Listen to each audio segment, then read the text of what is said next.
The transport ship broke through the pale clouds of Varn Prime, its hull glinting under the light of 3 suns. Through the viewport, Ambassador Elias Varen saw a city that looked less built and grown, a labyrinth of glass and crystal spires, rising like spears from a molten landscape. It was beautiful and cruel at once, every tower a monument to power. "Welcome to the Dominion's heart," said the liaison, her voice mechanical and rehearsed.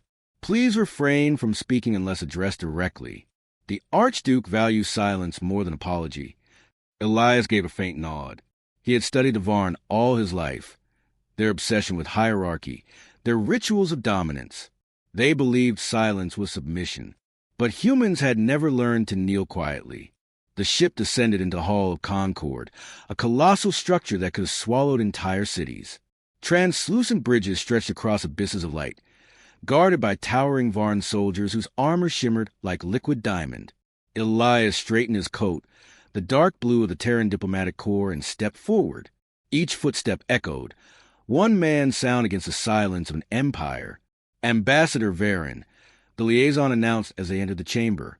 "Envoy of the United Terran Federation, here at the pleasure of His Grace, Archduke Exortal." Elias forced a diplomatic smile. "The pleasure is mutual," he said softly, knowing full well it wasn't. At the far end of the hall, upon a throne of refracted light, sat Exortal, the Archduke of the Dominion's outer reach. His body was angular, crystalline, almost transparent.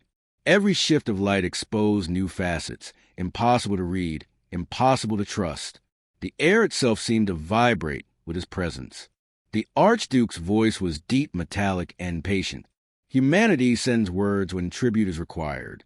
Curious, you build ships that cross the void, yet you forget your place in it." Elias inclined his head. "With respect, Your Grace, humanity remembers exactly where it stands, on its own feet." A faint ripple passed through the chamber. The Varn attendants stiffened. Among their kind, such boldness bordered on blasphemy. Elias felt the temperature drop, but he didn't flinch. Exortal studied him with those crystalline eyes, light refracting in slow patterns across his face. "I have heard of your kind's arrogance. You mistake survival for equality." "We mistake nothing," Elias replied evenly. "We simply believe that survival should not require servitude."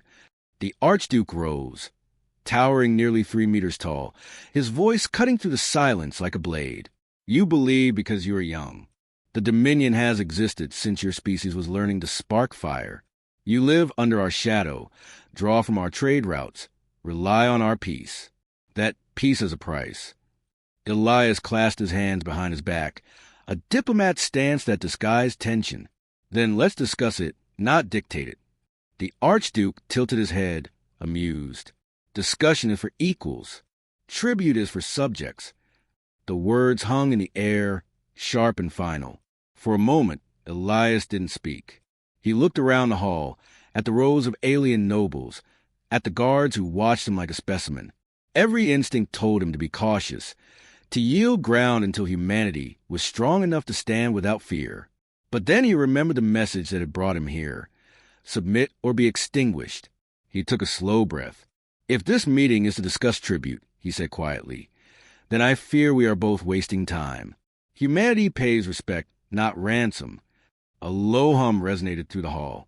It wasn't a sound, more vibration, a collective intake of offense. Exortal descended the steps of his dais. Every motion deliberate, his footsteps ringing like crystal hammers. He stopped inches away from Elias. "Do you speak for your species?" he asked. "Or only for your pride?" Elias met his gaze without wavering. "For both." The Archduke's eyes flared. "You risk much with so little power." "Perhaps," Elias said, "but power isn't always measured by fleets and weapons." A dangerous silence followed. Then, unexpectedly, Exortal laughed, a sound like glass grinding against stone. "Humans," he said, "you amuse me. You build small empires and believe yourselves vast. You talk of dignity while standing in borrowed air." Elias didn't answer. He had learned that silence, when chosen, could be louder than words. After a long moment, the Archduke gestured toward a massive crystal table. Holographic projections flared to life. maps of Terran space, annotated with red Dominion sigils. "We will speak formally tomorrow," Exor Tal said. "Bring your terms. I will bring mine." Elias gave a shallow bow. "As you wish." He turned to leave, but the Archduke's voice followed him. "Ambassador," Exor Tal called, the word dripping with mock civility. "Tell your council this. The Dominion is patient, but not indulgent. Defiance is a cost that even pride cannot pay." Elias paused at the threshold. Without turning, he said, "Then I hope, for all our sakes, that you never learn how expensive human pride can be." When he stepped outside, the alien light fell colder. The corridors twisted in fractal geometry, each wall pulsing faintly with energy. His escort walked ahead in silence, but Elias's thoughts churned. He wasn't a soldier. He had spent his life crafting words to avoid wars. Yet something in the Archduke's tone told him this meeting had never been about negotiation. It was theater, a message to the galaxy that humanity was next to kneel. As the transport lifted off from the palace platform, Elias stared down at the crystalline sprawl. The Varn believed fear preserved order. Humanity had built itself on the opposite belief. That fear destroyed it. He touched the small Terran emblem pinned to his chest, its silver edges catching the alien light. Somewhere beyond these stars, billions waited. Miners on Titan, children on Earth, soldiers along the Orion frontier. They depended on diplomacy to keep their world from burning. But peace built on humiliation would not hold. The ship broke atmosphere, and the stars opened like a sea. Elias let out a slow breath, feeling the weight of what lay ahead. Tomorrow, he would stand before an empire demanding tribute. Tomorrow, words would decide whether humanity remained free or bent its knee. He didn't yet know which path his words would carve. Only that silence was no longer an option. "Ambassador," his aide said quietly from the comm console, "the Federation Council requests your preliminary report." Elias looked at the stars, vast, cold, and indifferent. "Tell them this," he said. "The Dominion doesn't want peace. They want obedience. And they'll have neither." The line went silent. Outside, the void stretched endlessly, waiting. Elias leaned back, his reflection faint in the glass. One man against the cosmos, his face calm but his pulse relentless. The great chamber of the Varn Dominion was less a hall than a spectacle of intimidation. Thousands of crystalline beings sat upon ascending tiers, each reflecting the prismatic light of the twin moons above. The floor itself was transparent, revealing a slow river of molten crystal flowing beneath, an unspoken reminder of what happened to those who displeased the Dominion. Ambassador Elias Varen walked to the center of that vast, gleaming expanse, his footsteps sharp against the glass. His reflection followed beneath him, distorted by the current. He looked like a man standing on the edge of a star. A gong resonated through the chamber, pure sound, low and immense. The air trembled. Archduke Exor Tal descended from his dais, surrounded by 6 guards whose armor pulsed with internal light. He moved with the gravity of a god and the precision of a machine. "Ambassador Varen," Exor Tal began, his voice echoing like a choir within the chamber's crystalline walls. "The Dominion welcomes humanity's envoy. You are here to receive our decree." Elias inclined his head slightly. "I'm here to listen and to speak, your grace. Both are required for understanding." The Archduke's laugh was sharp and brief. "Understanding is a gift given by the powerful, not the powerless. You have been summoned to accept the Dominion's terms for continued existence within our borders." A murmur of alien voices rippled through the assembly. Holographic displays flared into being, maps of human space, marked in red. Exor Tal gestured lazily toward them. "Your Federation occupies 78 star systems. You will remit 10 billion tons of refined materials yearly, iron, palladium, and tritium, for the Dominion's fleets. Additionally, 1% of your population will be drafted into service as auxiliaries. And finally, you will submit a full record of your genetic archives for cataloging and compliance." Elias stood still, his heartbeat steady but heavy. Around him, the air seemed to thin. "You're asking for our resources, our people, and our DNA," he said quietly. "That's not tribute. That's surrender." Exor Tal tilted his head. Words from a species that has not yet learned humility. Tribute is not surrender human. It is gratitude. Gratitude that you are permitted to exist in the light of our civilization. Elias's jaw tightened. He had prepared for arrogance, but not this theatrical disdain. He drew a slow breath, keeping his tone measured. Humanity has fought wars with itself for centuries. Archduke, we learned the difference between peace and domination. What you're offering isn't protection, it's bondage. The Archduke's eyes pulsed a dull crimson. Careful, Diplomat. Your kind survives because we allow it. Defiance invites annihilation. A smaller alien counselor, a feathered being from the Tari species, leaned forward. The Terrans are proud. It hissed softly. Pride burns quickly in the vacuum. Elias turned his gaze toward it. Then perhaps it's time the galaxy saw how long human fire can burn. Gasps echoed from the gallery. Exortal raised a clawed hand, silencing the murmurs. You mistake your insolence for courage, he said. You stand here by my indulgence. Do you think your words shield you? No, Elias said, but they define me. The Archduke's expression hardened into glass. Then let them define your extinction. The Dominion does not debate.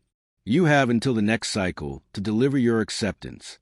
Refuse, and your federation will be made example.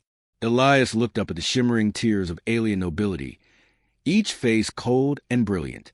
He saw a species older than humanity, all cowed beneath the Dominion's rule. He saw fear masquerading as order. It struck him then, none of them had stood against this empire in generations. He took one step closer to the Archduke, stopping just within the shimmer of his guard's light.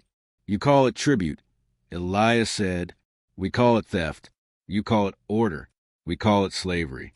Perhaps the difference is that we remember what it's like to be free. Exortal's claws clicked once, like a blade locking into place. You would risk your world for words. For dignity, Elias replied. Silence stretched. The Archduke studied him as if examining a curious specimen. Fascination mingled with contempt. You are bold, Exortal said finally, for a species so fragile. Fragility, Elias said, teaches resilience. Maybe that's why we've survived everything the universe has thrown at us. A low murmur passed again through the chamber, this time uncertain. The Archduke's amusement returned, faint but sharp. Perhaps. But understand this. The Dominion endures because it does not question its place. Every species that joined us lives in peace because they accepted truth. Power defines justice. You, Terran, are the last who still believes rebellion is virtue. Elias's voice dropped lower, steady as a hell breath. No, Archduke, we believe freedom is. The Archduke turned away, his massive form refracting light into 1,000 shards. Then your freedom will be buried beneath our stars.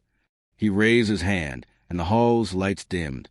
The molten river below glowed brighter, casting red light across Elias's face. Leave now, human, Exotal said, and tell your council what happens to those who mistake pride for power. Elias bowed, not in submission, but in ceremony.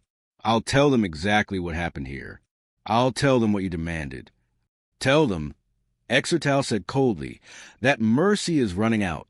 When Elias turned and walked from the hall, every step echoed louder than before. The guards watched him pass in silence. None spoke, none moved. He felt their contempt like heat on his back. But beneath it all, he also sensed something else, curiosity. The Varn had seen countless ambassadors grovel for survival. They had never seen one walk away unbent. Outside, the alien skies burned violet. His aide, Lieutenant Maratayan, waited by the shuttle. Her face was pale. Sir, I was monitoring the feed. Did he really? He did. Elias said. He demanded we kneel. And our answer? Elias looked toward the horizon, where the crystalline city shimmered like a mirage. Our answer, he said quietly, is coming. The shuttle's engines ignited. As they lifted off, Elias opened a secure transmission to New Geneva. The Federation Council's emblem appeared, a ring of stars encircling Earth's silhouette. Ambassador Varen. The Chancellor's voice came through, tight and anxious. Report your findings. The Senate is waiting. Elias met the camera's gaze. The Dominion has issued its demands. Tribute of resources, people, and genetic data. Refusal means war. A pause. Then, faintly, "And your recommendation?" He hesitated. The weight of billions pressed against that single breath. "I recommend," he said slowly, "that we remember who we are. If survival demands our servitude, then we are not surviving. We are already conquered." The night above Varn Prime shimmered with cold light, its 3 moons suspended like judgmental eyes. From a high tower of the diplomatic compound, Ambassador Elias Varen watched the alien city pulse beneath him. Its crystalline towers gleamed in silent rhythm, every flicker of light a coded message, every glow a reminder of the Dominion's control. He hadn't slept since the hearing. The Archduke's words replayed in his mind, each sentence a blade, each thread a scar. Humanity's dignity had been placed on trial, and silence would now mean consent. Mara Tyan entered quietly, holding a datapad against her chest. "The Council's response just came in," she said. "They want to continue negotiations. They're calling it a strategic pause." Elias turned, his expression unreadable. "A pause before kneeling?" She hesitated. "They believe it buys us time." "Time," Elias said softly. "For what? To convince the Dominion that we bleed more politely than others?" Mara didn't answer. The tension in the room was a living thing, unspoken, thick, electric. He walked to the table, where a projection of the Dominion's territory glowed red against the dark. Every star system humanity had claimed was marked as a subject zone. He stared at the words until they blurred. "Do they truly think we can reason with this?" he muttered. "They don't want peace. They want proof that we'll obey." "The Council fears war," she said. "Everyone does." Elias looked up. "Then fear will destroy us faster than any fleet." A chime broke the silence. The transmission beacon flashed. The Dominion requesting a private meeting. Exortal himself. Elias exhaled slowly. Patch it through? The Archduke's face materialized in light, tall, cold, luminous. "Ambassador Varen," he said, his voice rich with mock civility, "I commend your courage. Most species break before the second sunrise." "Then perhaps we're slower learners," Elias replied. "You misunderstand. I admire resolve. It amuses me. But defiance is a luxury your Federation cannot afford." Elias folded his arms. "You speak of cost as if dignity were currency." "Everything is currency," Exortal said, "including dignity. Yours is running out." He stepped closer in the projection, light fracturing across his crystalline skin. "I offer you a choice, one that history will remember as mercy. Deliver your acceptance of the tribute decree now, and I will spare your homeworlds a purge. Resist, and I will burn your colonies from the stars." Elias's reply came quiet, deliberate. "You think fear makes obedience eternal, but fear burns out. Archduke, always." Exortal leaned forward. "Then tell me, human, when the fires consume your people, when your children scream under our suns, will pride still feed you?" Something broke inside Elias, not anger, but clarity. He had spent his life believing diplomacy could tame cruelty, but cruelty thrived on patience. "No," he said, "but it will remind us we're still human." For the first time, the Archduke's composure wavered. A faint, dangerous pause filled the air. "You speak as if you already intend rebellion." Elias met his gaze. "Rebellion?" He smiled faintly. "No. Declaration." The transmission cut abruptly. The projection dissolved into sparks. Mara stood frozen. "Elias, what have you done?" He turned away from the console. What had to be done? Alarms blared outside. Dominion guards were converging on the compound, drawn by the unauthorized transmission he'd just sent to every open frequency across the Dominion's communication grid. A single message, encoded and simple. Humanity bows to no empire. By the time the Dominion realized it, every listening post, every outpost, every Varn-controlled relay would have heard it. Mara's face drained of color. "You broadcast it on their official channels?" "Yes," Elias said. "Let the galaxy know our answer before the Dominion writes it for us. They'll kill you for this." He looked at her steadily. "Then make sure my death means something." The door trembled with the echo of heavy boots. Guards shouted commands in a language that crackled like glass. Mara's hand went to the emergency evac beacon. "There's a secondary launch pad beneath the tower," she said. "It connects to the diplomatic escape pods." Elias's voice stayed calm. "You'll take it. I'll hold them long enough. I'm not leaving you." He gave her a faint smile. "That's an order, Lieutenant." For a heartbeat, neither moved. Then, reluctantly, she turned and activated a hidden panel in the floor. A shaft of cold light appeared. A descent tunnel leading to the underground bay. Elias walked to the wide viewport, watching the first line of Dominion soldiers pour into the courtyard. The alien towers glowed brighter, reacting to the tension like living crystals. The whole city seemed to be watching. The guards broke through the compound doors moments later. Their weapons hummed with energy. The leader raised a clawed hand. "By decree of the Archduke, you're under arrest for treason against the Dominion." Elias stood with his hands clasped behind him, facing the window. "Treason," he said quietly. "An odd word from those who've never known loyalty." "Do not resist," the commander barked. Elias turned, meeting the alien's gaze.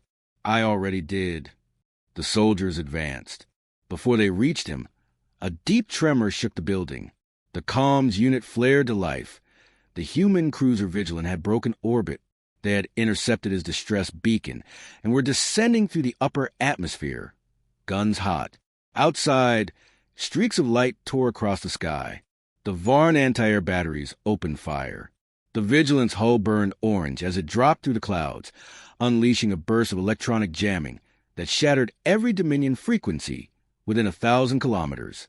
The guards hesitated, momentarily blinded by static interference.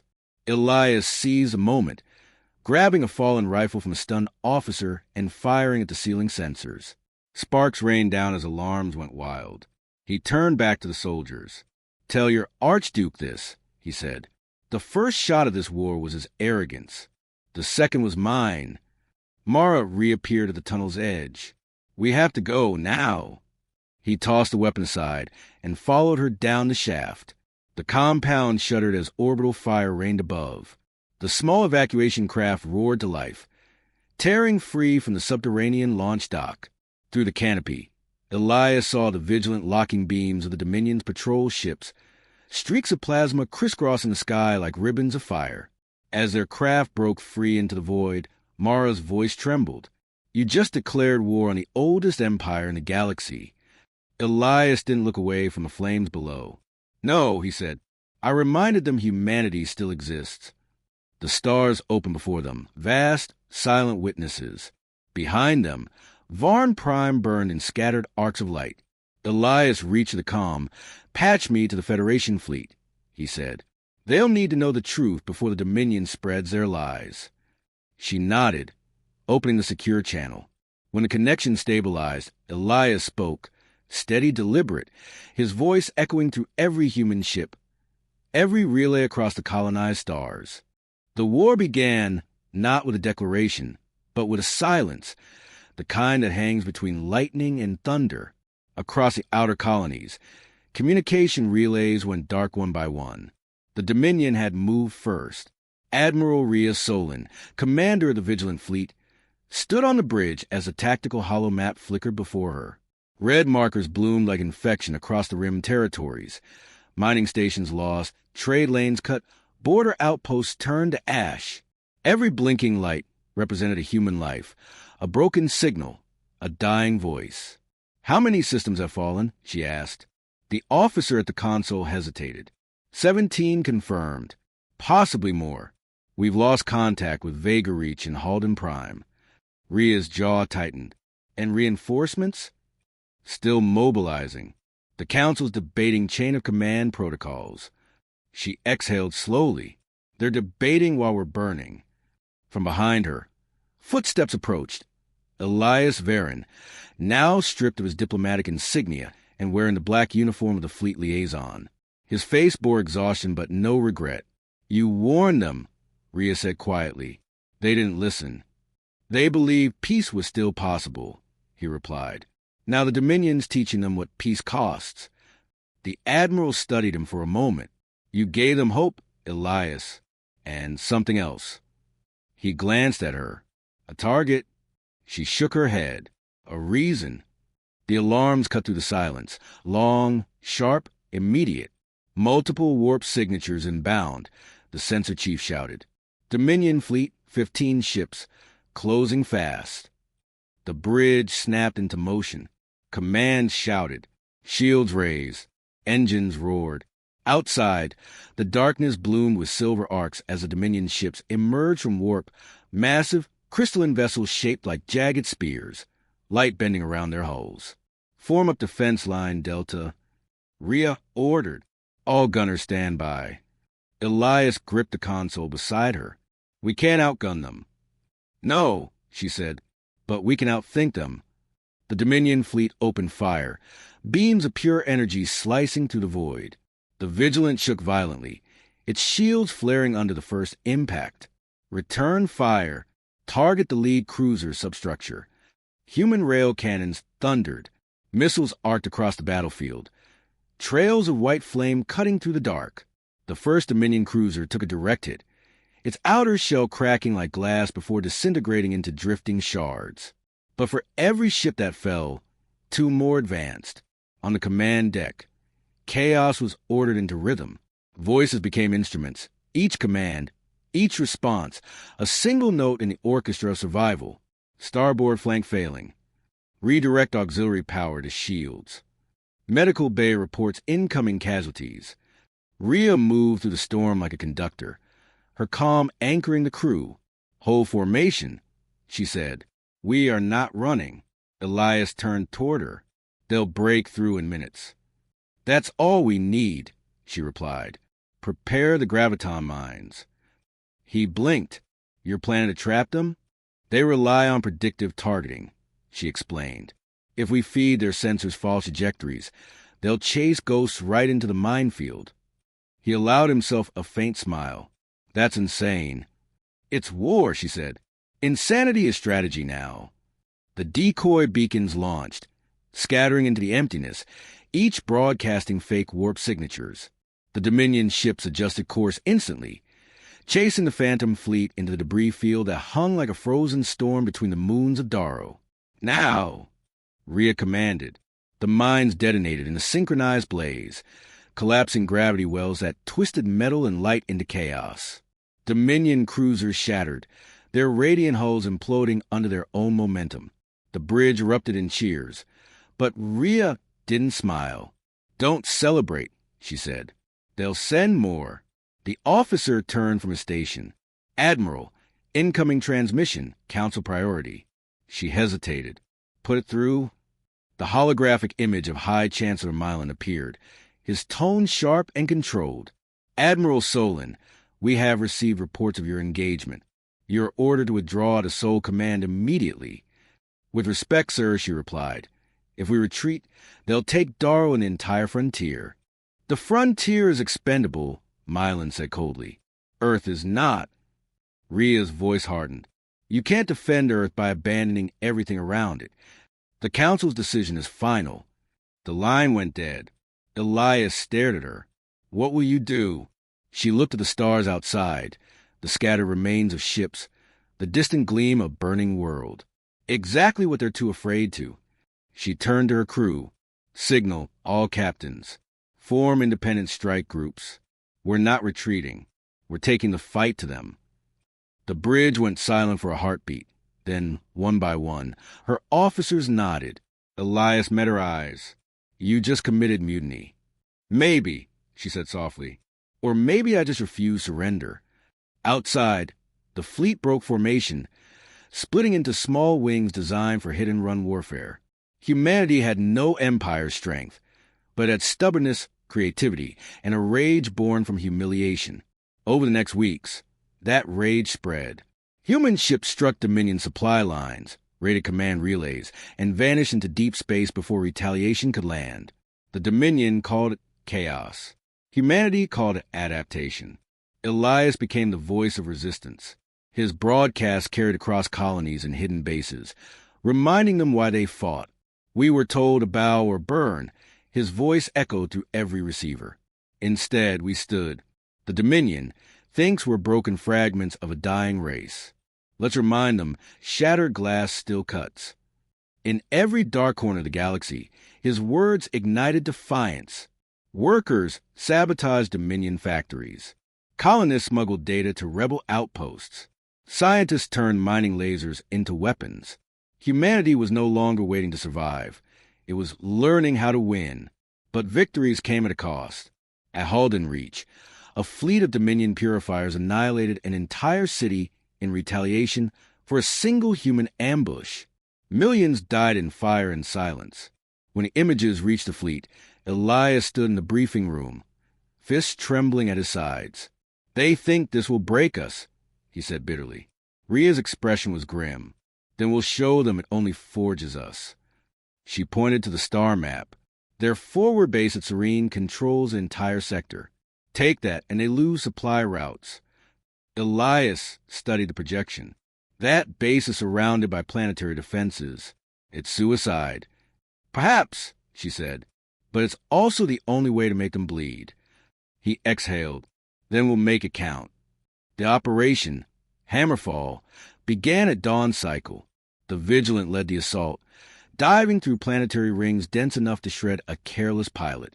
Plasma flares streaked across the horizon, the atmosphere burning in ribbons of violet light. "Target locks acquired," the weapons officer shouted. "Fire everything," Rhea ordered. The sky split open. Explosions cascaded across the Dominion fortress like falling suns. For the first time since the war began, the Dominion line broke.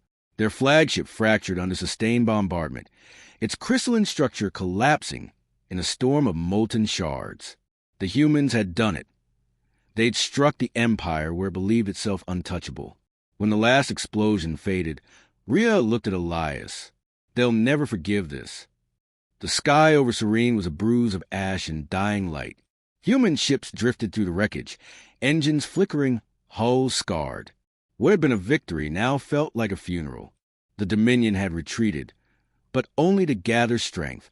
Everyone on the bridge of the Vigilant knew it. Admiral Rhea Solon stood beside the shattered viewport, her reflection fractured by stress lines in the glass.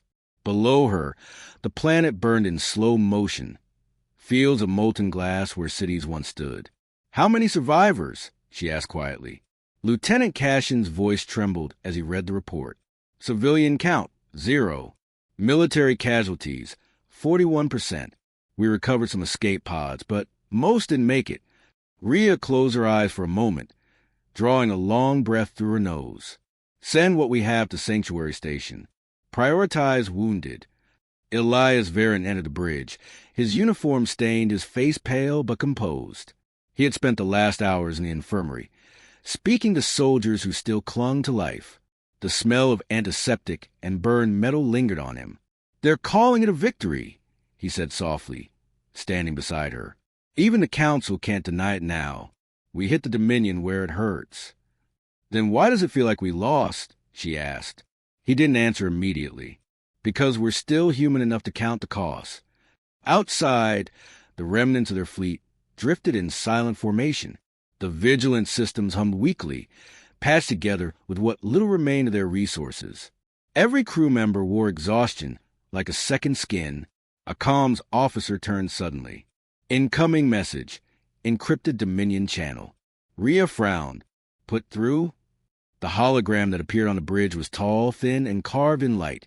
A Dominion viceroy, its crystalline form glowing with inner luminescence. Its voice resonated like broken glass.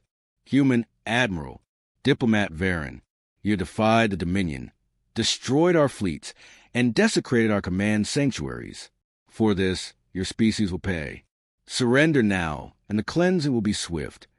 Elias stepped forward, eyes hard. "We don't surrender to tyrants. Not now. Not ever." The hologram tilted its head.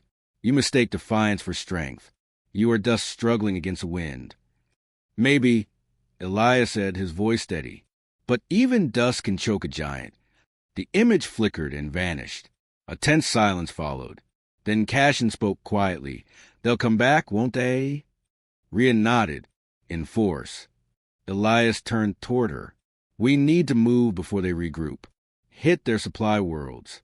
Disrupt their logistics. Make them bleed in every direction. She studied him. You've changed, Elias. The diplomat's gone. He met her gaze. The diplomat died with Halden reach. What's left is someone who refuses to see another world burn. Rhea didn't argue. She understood. Over the next days, the Vigilance crew worked with mechanical precision. Shipyards hidden in asteroid belts churned out makeshift fighters. Colonies volunteered their last resources. Humanity was no longer waiting to be saved. It was building its own salvation, piece by piece, scar by scar. At the war room table, Rhea and Elias studied the star map, its digital constellations glowing faintly in the dim light. Red lines marked Dominion movements, like veins of infection spreading through the galaxy. Elias pointed to a cluster of worlds near the Nabari Rift. Their fleet production hub is here. If we take it out, their offensive halts for months. Rhea shook her head. Too risky. The rift is unstable. One gravitational surge and weird debris. He leaned forward. If we wait, they'll rebuild faster than we can strike. This might be our only chance to gain ground. She hesitated. Then we do it smart. Covert entry. Small strike team. No fleet engagement. A faint grin touched his lips. I was hoping you'd say that. 2 days later, a stealth ship, the Obsidian Wing, slipped into the rift under electromagnetic silence. Elias led the mission himself, with a team of specialists chosen for precision and nerve. The ship's interior thrummed softly as it glided through swirling storms of plasma. Rhea's voice came through the comms. You'll have 20 minutes before their sensors recalibrate. After that, you're ghosts. Copy that, Elias replied. Let's haunt them well. The Dominion hub loomed ahead, massive and radiant, suspended like a jewel above the rift's turbulence. It pulsed with energy drawn from the planet below, a power source that fueled half their war machines. Elias and his team infiltrated through a maintenance conduit, slipping past patrols and automated defenses. The halls gleamed with alien symmetry, every surface alive with faint luminescence. Charges set, whispered one of the soldiers. Core will overload in 5 minutes. Elias nodded. All units fall back. As they ran, the alarms erupted, shrill, echoing through the crystalline corridors. Dominion sentinels materialized in their path, weapons flaring. Contact front, shouted a Marine. Gunfire ripped through the air, human rifles spitting kinetic slugs that shattered crystalline armor. Elias ducked behind cover, firing bursts with controlled precision. One sentinel lunged, blade of light slicing across his arm. Pain flared white-hot, but he didn't stop. Move, he yelled. We're out of time. The team burst through the final airlock, diving into the Obsidian Wing just as the Dominion station began to implode. Energy rippled outward, folding the structure inward like collapsing glass. Punch it, Elias commanded.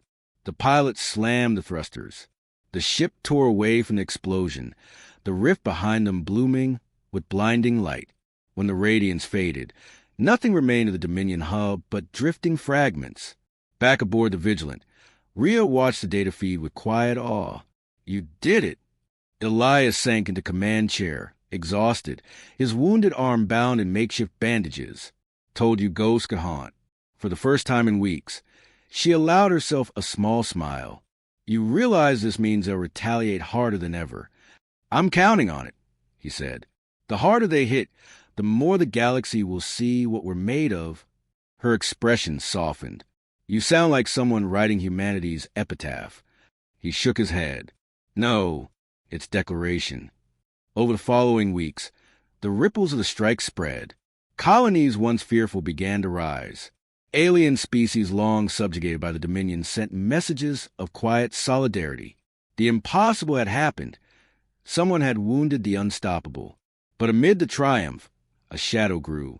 Reports trickled in of Dominion fleets massing near the outer sectors, dozens of armadas converging into one. Rhea stood before the holomap, her hands clasped tightly behind her back. They're gathering everything. This isn't a counterattack. It's an extermination. Elias joined her, his expression grim. Then we faced them together. No more hiding. No more scattered strikes.